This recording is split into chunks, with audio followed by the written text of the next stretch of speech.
समस्तीपुर गांव में एक अनपढ़ व्यक्ति गिरधारी अपने बेटे और बेटी के साथ रहता था। और उसी गांव में एक जमींदार रहता था जिसका नाम लालू था।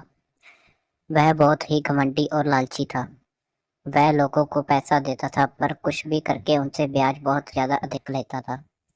दूसरी ओर मुरारी बहुत ही अच्छा इंसान था। वह शिवजी का बहुत बड़ा भक्त था। वह कुछ भी हो जाए पर शिवजी की भक्ति जरूर करता था। मुरारी अपने बेटे से कहता है, बेटा, सीमा की शादी में किसी प्रकार की चिंता की जरूरत नहीं है। हमारी सारी जरूरतें पूरी हैं। कल बेटी की शादी बड़े ही धूमधाम से करेंगे। ठीक है पिताजी, मैं भी यही चाहता था कि मेरी बहन की शादी बहुत अच्छे घर में हो और वह बहुत धूमधाम से होगी। मुरारी ने अपनी बेटी की शादी तय कर दी है। जब यह बात जमींदार को पता चलती है तो वो आग बबूला हो जाता है। वह अपने आप से कहता है, अरे, इस मुरारी ने अपनी बेटी की शादी तय कर दी है और सुना है सारा बंदोबस्त भी हो चुका है।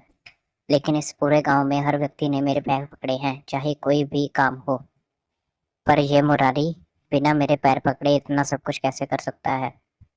मेरे खुरापात तो दिमाग में एक आइडिया आ रहा है। क्यों ना मुरारी की बेटी की शादी में कोई बाधा डाली जाए। मैं अभी ही चंगू और मग्गू को बुलाता हूँ। दरअसल झगलू और मगलू बहुत ही अच्छे व्यक्ति थे, पर किसी कारण जमींदार का कर्ज ना देने के कारण वह चोरियां और चुप करने लगे। अब उनका काम मन सीधे काम में नहीं लगता था, इसलिए उन्होंने चोरी करना शुरू कर दिया। ऐसा सोचकर अगले ही दिन जमींदार झगलू और मगलू को अपने पास बुलाता है और कहता है, देखो, मैंने तुम्हें बहुत ही जरूरी काम के लिए बुलाया है। हमारे गांव का वो अनपढ़ मुरारी बिना मुझसे कर्ज और मेरे आगे हाथ फैलाए ही अपनी बेटी की शादी कर रहा है। मैं चाहता हूँ कि तुम लोग उसके घर जाकर उसके सारे गहने चुरा लो, जिसके बाद वो कर्ज मांगने सीधा मेरे पास ही आएगा। मैं उसे अपने पैरों में गिड़गिड़ाता देखना चाहता हूँ। जी मालिक, ऐसा ही होगा। झगलू और मगलू दोनों ही मुरारी के घर जाते हैं और रात के वक्त उसके सारे गहने चुरा कर ले आते हैं। वह दोनों ऐसा ही करते हैं और जिम्मेदार के पास आते हैं। देखिए मालिक, हमने अपना काम कर दिया। ये लीजिए सारे जेवरात।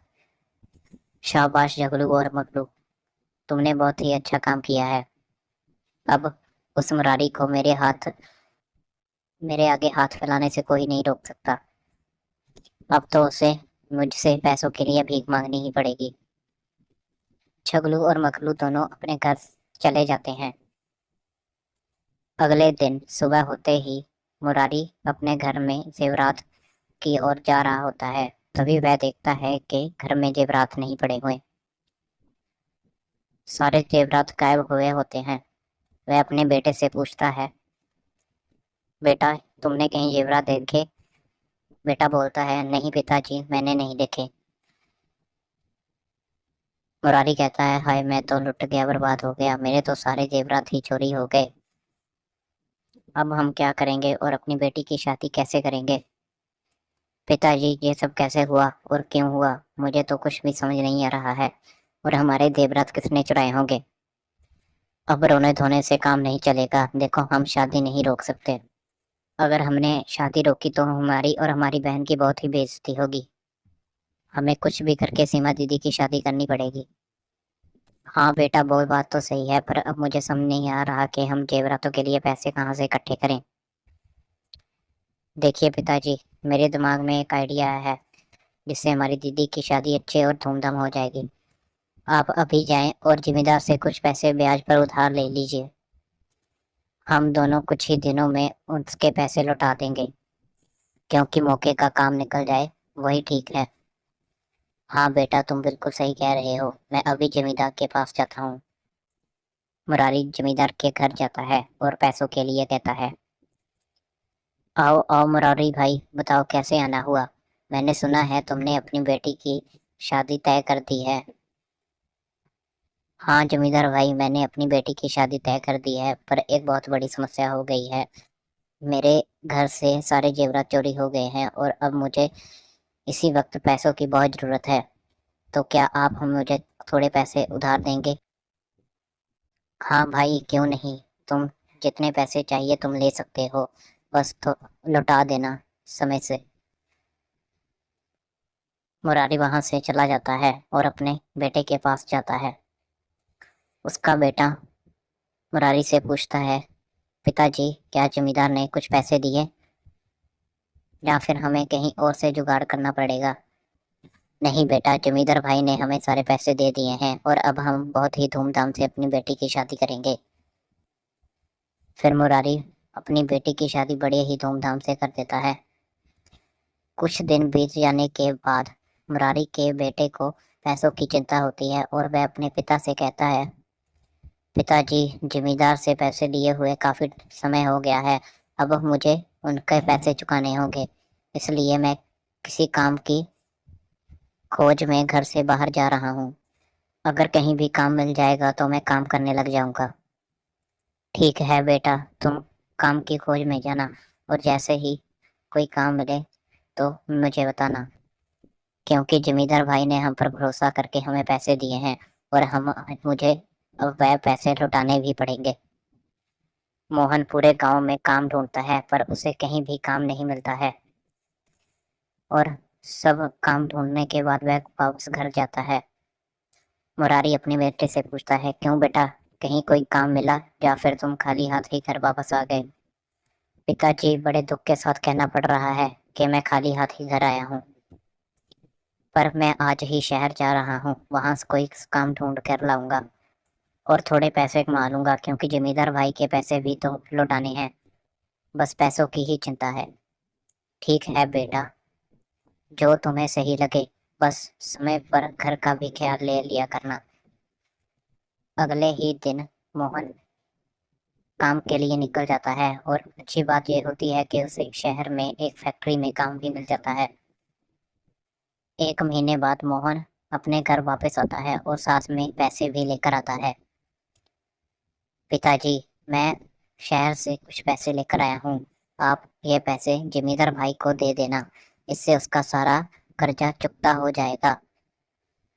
हाँ बिल्कुल ठीक है बेटा, मैं अभी ये पैसे जमींदार भाई को देकर आता हूँ।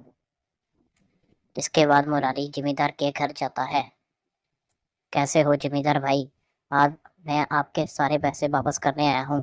आपका बहुत बहुत धन्यवाद, आपने हमारा उस समय में साथ दिया। मुरारी की बात सुनकर जमींदार सोच में पड़ जाता है, आखिर इस मुरारी ने इतने जल्दी पैसे कैसे इकट्ठे कर लिए। चलो इससे पूछता हूँ। अरे मुरारी, बहुत खुशी की बात है कि तुमने इतनी जल्दी पैसे इकट्ठे कर लिए, पर तुमने ये सब किया कैसे। जमींदार भाई, मेरा बेटा शहर में नौकरी करता है और वहीं से कुछ पैसे कमा कर लाया है, जिससे मैं आपका सारा कर्जा चुकता करने आया हूँ। ठीक है मुरारी भाई, तुम सारे पैसे दे दो और ये एक चिट अपने साथ ले जाना, जिस पर लिखा है कि तुमने मेरे सारे पैसे वापस कर दिए।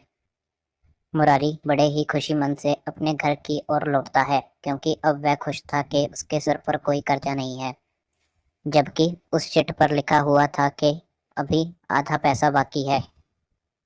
मुरारी अनपढ़ था, इसलिए उसे कुछ भी समझ नहीं आया। कुछ दिन बीत जाते हैं और जमींदार अपने नौकर मगरू को बुलाता है। मगरू, तुम अभी उस मुरारी के घर जाओ और उससे मेरे पैसे मांग कर वापस लेकर आओ। अगर वो पैसे देने से इनकार करे तो उसे मेरे पास लेकर आना। मगरू तुरंत ही मुरारी के घर जाता है और मुरारी से कहता है, भाई साहब, मेरे मालिक ने आपको उनके सारे पैसे वापस करने के लिए कहा है, कृपया उनका सारा कर्ज लौटा दीजिए। बिरजू कहता है, अरे भाई, मैंने तो आपके मालिक के सारे पैसे वापस कर दिए हैं, मेरे पास तो उनकी कोई कौड़ी नहीं है और तुम कौन से पैसे मांगने आए हो। ओह, मतलब आप पैसे लेकर मुकर रहे हो भाई जी, ऐसा करना बिल्कुल भी सही नहीं है। बाकी देखो तुमने पैसे दिए हैं या नहीं, यह सब चलकर मेरे मालिक को बताओ। मैं तुमसे बहस करूंगा, इसका कोई फायदा नहीं होगा। ठीक है, मैं अभी जमींदार भाई के पास जाता हूँ और उनको सारी बात बताता हूँ। मुरारी तुरंत ही जमींदार भाई के पास जाता है और उससे कहता है, अरे जमींदार भाई, मैंने तो आपके सारे पैसे उसी दिन ही लौटा दिए थे, फिर आपका आदमी आज मेरे घर आकर मुझसे पैसे क्यों मांग रहा है? क्या तुमने ही उसे मेरे घर पर भेजा था या फिर यह सब मजाक था? हाँ भाई, मैंने ही उसे आपके घर भेजा था, ना कि कोई मजाक था। हाँ, अब काफी दिन हो गए, तुम मेरे सारे पैसे लौटा दो, क्योंकि काफी समय हो गया है और ब्याज भी काफी हो गया है। अरे जिमीदार भाई, ये आप क्या कह रहे हो? मैंने तो आपके सारे पैसे उसी दिन चुका दिए थे, और आपने कोई पर्ची भी दी थी जिस पर लिखा था कि मैंने सारा पैसा वापस कर दिया है। अरे नहीं मुरारी भाई, मैंने उस पर्ची पर लिखा था कि तुम्हारा अभी आधा कर्ज बाकी है। अरे जमींदार, मैं तो तुम्हें बहुत ही अच्छा और नेक इंसान समझता था, पर तू तो बहुत ही चला निकला। देखना, एक दिन सच सबके सामने आएगा और तुमको सब कुछ चुकाना पड़ेगा। भगवान तेरे को तेरे कर्मों का फल जरूर देगा, क्योंकि उसके घर में देर है अंधेर नहीं। देख मुरारी, मुझे कुछ नहीं पता कि तू क्या कह रहा है। बस जल्द से जल्द मेरा पैसा वापस कर दे, नहीं तो ठीक नहीं होगा। अब तू यहाँ से जा और 3-4 दिन में मेरे सारे पैसे वापस कर देना। मुरारी को अब कुछ भी समझ नहीं आ रहा था कि वह क्या करे। तो फिर वह मंदिर जाता है और भगवान के आगे कहता है, हे भगवान, मुझे समझ नहीं आ रहा मैं क्या करूं। मैंने आज तक किसी का भी बुरा नहीं किया है, और ना ही आज तक किसी को कोई तकलीफ दी है, फिर मेरे साथ ऐसा क्यों हो रहा है? उस जिम्मेदार ने मेरे साथ धोखा क्यों किया? अब मैं क्या करूं? अच्छा भगवान, अब मैं सरपंच जी के पास जा रहा हूँ और उसकी शिकायत सरपंच जी से करूंगा। अब मैं चुप नहीं बैठ सकता। ऐसा सोचकर मुरारी सरपंच जी के पास जाता है और उनसे कहता है, सरपंच जी, जिम्मेदार ने मेरे साथ बहुत ही गलत किया है। मैंने उससे कुछ पैसे उधार लिए थे, पर मैंने वो सारे पैसे वापस कर दिए थे, और उसने मुझे एक नकली सी चिट दे दी और उस पर गलत ही लिखा हुआ था कि मैंने अभी उसके आधे पैसे वापस किए हैं। सरपंच साहब, आप मेरे साथ न्याय कीजिए। देखो मुरारी, अभी मैं कुछ नहीं कह सकता कि तुम में से कौन सही है और कौन गलत है। मैं ये सब फैसला कल तुम दोनों के सामने सुनाऊंगा। अगले दिन पंचायत में सरपंच जी सभी के सामने कहते हैं कि देखो जमींदार, मुरारी जी कह रहे हैं कि उन्होंने तुम्हारा सारा पैसा वापस कर दिया है, तो अब फिर ये सब क्या है? सरपंच जी, इस मुरारी की बेटी की शादी थी और उसके एक दिन पहले इसने मुझसे कुछ पैसे लिए थे, और कुछ दिन बाद ये अपने आधे पैसे वापस कर गया था, पर आधे पैसे वापस पड़े थे, और अब ये कह रहा है कि इसने उस दिन सारे पैसे वापस कर दिए हैं। मैंने इसके साथ नेकी की, पर यह अब झूठ बोल रहा है। नहीं सरपंच साहब, ये बिल्कुल झूठ बोल रहा है। मैंने इसके सारे पैसे वापस कर दिए हैं। फिर सरपंच जी कहते हैं, देखो, ये तुम्हें जो चिट दी थी वो दिखाओ। वह उसे चिट चिट पर लिखा हुआ है कि इसने तुमसे आधे पैसे वापस किए हैं और आधे पैसे अभी भी पड़े हैं। तो मुरारी भाई, अब तुम देख लो, तुम्हारे पास एक दिन है अपनी बेगुनाही साबित करने का। फिर मुरारी वहां से मंदिर की ओर जाता है। हे भोलेनाथ, तुम्हारा भक्त घने संकट में है, इस भक्त की मदद करो, क्योंकि मैं दोबारा इतने पैसे इकट्ठे भी नहीं कर सकता। अगले ही दिन उसके मुरारी के घर एक नौजवान आता है और वह कहता है कि मैं आपके बेटे के साथ शहर में काम करता हूँ, और मैं उस आपसे मिलने के लिए आया था, क्योंकि आपके बेटे ने कुछ पैसे भेजे हैं। हाँ हाँ, क्यों नहीं, आओ बेटा, बैठो। फिर वह आपस में कुछ बातें करते हैं और मुरारी अपनी सारी दुविधा उस लड़के को बता देता है। वह लड़का कहता है, कोई बात नहीं भाई, मैं कल आपके साथ पंचायत में चलूंगा और आपको बिल्कुल ही निर्दोष साबित करूंगा। तो अगले ही दिन सभी पंचायत में पहुंच जाते हैं। फिर सरपंच जी मुरारी से पूछते हैं, क्यों मुरारी, तुम्हारे पास कोई सबूत है जिससे तुम निर्दोष साबित हो? तो मुरारी चुप खड़ा रहता है, पर उसके साथ आया लड़का शिव कहता है, जी भाई, मुरारी भाई ने सारे पैसे वापस कर दिए थे, पर यह जमींदार झूठ बोल रहा है। अगर आपको अभी भी शक है तो आप उस इनके घर में जाकर देख लेना, सारे पैसे वैसे के वैसे ही पड़े होंगे। यह सुनकर जमींदार थोड़ा घबरा जाता है। वह सोचता है कि इसे सच कैसे पता चला। फिर वह क्षमा मांगता है, क्योंकि उसके दिल में डर आ जाता है। वह कहता है, हाँ सरपंच भाई, मैं झूठ बोल रहा हूँ। मैं दरअसल लालच में आ गया था, और अब मुझे अपनी गलती का एहसास हो चुका है, तो मैं आगे से कभी भी यह काम नहीं करूँगा। ऐसे ही सरपंच साहब उसे बहुत गुस्से में कहते हैं, जमींदार जी, तुमने बहुत ही गलत काम किया है। तुम्हारे पास तो इतना पैसा है, फिर भी तुमने गरीबों के पर अत्याचार किया है। तुम अभी हमारे गांव से निकल जाओ, मैं दोबारा तुम्हारी शक्ल नहीं देखना चाहता हूँ। इसके बाद सभी वहां से चले जाते हैं, और मुरारी देखता है कि वह बालक भी एकदम से गायब ही हो गया। वह सोचता है शायद उसको कोई जल्दी होगी, इसीलिए चला गया। शाम के वक्त मुरारी का बेटा उसके घर आता है। पिताजी, मैंने सुना है कि उस जमींदार ने आपके साथ बहुत गलत किया है। हाँ बेटा, उस जमींदार ने मेरे साथ बहुत गलत किया था, पर तुम्हारे मित्र शिव ने हमारी बहुत सहायता की। उसने मेरा सारा काम कर दिया। क्या पिताजी, मेरा मित्र?